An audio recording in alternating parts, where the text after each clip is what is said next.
ಕೊಟ್ಟಿಲ್ಲಲ್ಲ loan amount. ನಿಮಗೆ ಕೊಟ್ಟಿಲ್ಲ, but Rihanna ಯಾರು? ರಿಯಾನಾ ಅವ್ರ ಪಕ್ಕದ ಮನೆಯವರು. ಪಕ್ಕದ ಮನೆಯವರು ನಿಮ್ಮ ನಂಬರ್ ಕೊಟ್ಟಿರಲ್ಲ, ನಿಮಗೆ ಕಾಲ್ ಬರುತ್ತೆ ಸರ್. ನಮಗೆ ಲೋನ್ ಕೊಟ್ಟಬೇಕಮ್ಮ ನೀವು. ಸರ್ ನಿಮಗೆ ಕೊಟ್ಟಿಲ್ಲ ಲೋನ್ ಕರೆಕ್ಟೇ, ಬಟ್ ನಂಬರ್ ನಿಮ್ದೇ ಅದಲ್ಲ, ಮೊಬೈಲ್ ನಂಬರ್ ನಿಮಗೆ ಕಾಲ್ ಬರುತ್ತೆ. ನಮಗೆ ಲೋನ್ ಕೊಡಬೇಕು ನೀವು.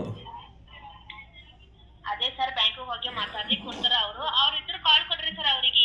ಅಲ್ಲಮ್ಮ, ನಮಗೆ ಲೋನ್ ಕೊಟ್ಟಿಲ್ಲಲ್ಲ, ಅದಕ್ಕೆ ನಮಗೆ ಲೋನ್ ಬೇಕು. ಓಕೆ ಸರ್, ಅವ್ರು ಕೊಡ್ತಾರ ಬ್ಯಾಂಕ್ ಅವರು. ಅವ್ರಿಗೆ ಕಾಲ್ ಕೊಡ್ರಿ ಸರ್, ಲೈನಾಗ ಇರ್ತೀನಿ ನಾನು. ನಮಗೆ ಲೋನ್ ಕೊಡ್ರಿ ಮತ್ತೆ. ಅವ್ರು ಏನಾಯ್ತಾರ ನಿಮ್ಗೂ? ಹಾಂ, ರಿಯಾನಾ ಅವರು ಏನಾಯ್ತಾರ ನಿಮ್ಗೂ? ಪಕ್ಕದ ಮನೆ ನಮಗೆ ಲೋನು ನೀವು ಕೊಟ್ಟಿಲ್ಲಲ್ಲ. ಅದೇ ಸರ್, ಅವ್ರು ನಿಮ್ಮ ಫ್ರೆಂಡ್ ಅವರಾ ಇಲ್ಲ ಅಂದ್ರ ಯಾರು? ನಮಗೆ ಲೋನ್ ಕೊಡ್ಬೇಕಲ್ಲ ನೀವು. ಸರ್ ಕೊಡ್ತಾರೆ ಸರ್, ಅವರು ಬ್ಯಾಂಕ್ ಅವ್ರು ಕೊಡ್ತಾರ. ಹೋಗ್ರಿ ಬ್ಯಾಂಕ್ ಅವ್ರ ಮಾತಾಡ್ರಿ, ಕೊಡ್ತಾರ ಅವರು. ಇವಾಗ ಅವರಿಗೆ ಕಾಲ್ ಕೊಡ್ರಿ, ರಿಯಾನಾ ಅವರಿಗೆ. ಯಾವ ಬ್ಯಾಂಕ್ ಅಂತ ಹೋಗ್ಬೇಕು? IDFC bank sir. ಮತ್ತೆ ನಾವು ಲೋನ್ ಕೊಡ್ರಿ ಮತ್ತೆ ನಮಗೆ.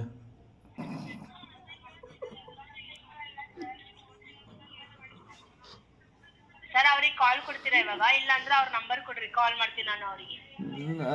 ನಮಗೆ ಲೋನ್ ಕೊಟ್ಟಿಲ್ಲಲ್ಲ, ನಾವು ಹೆಂಗೂ ಕೊಡೋಕ್ಕಾಗುತ್ತೆ?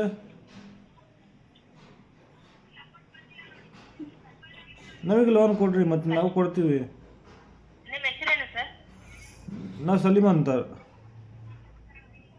ಇವಾಗ ಅವ್ರಿಗೆ ಕಾಲ್ ಕೊಡ್ಲತ್ತೀರಾ ಇಲ್ಲ ತಾವು? ನಮಗೆ ಲೋನ್ ಕೊಟ್ಟಿಲ್ಲಲ್ಲ. ಕಸ್ಟಮರ್ ಕಡೆಯಿಂದ ಯಾವ್ದು ರೆಸ್ಪಾನ್ಸ್ ಇಲ್ಲ, ಕಾಲ್ ಡಿಸ್ಕನೆಕ್ಟ್ ಮಾಡ್ಲತ್ತೀನಿ. ಯಾಕೆ ಮೇಡಮ್ ಕಾಲು ಡಿಸ್ಕನೆಕ್ಟ್ ಮಾಡ್ತೀರಾ?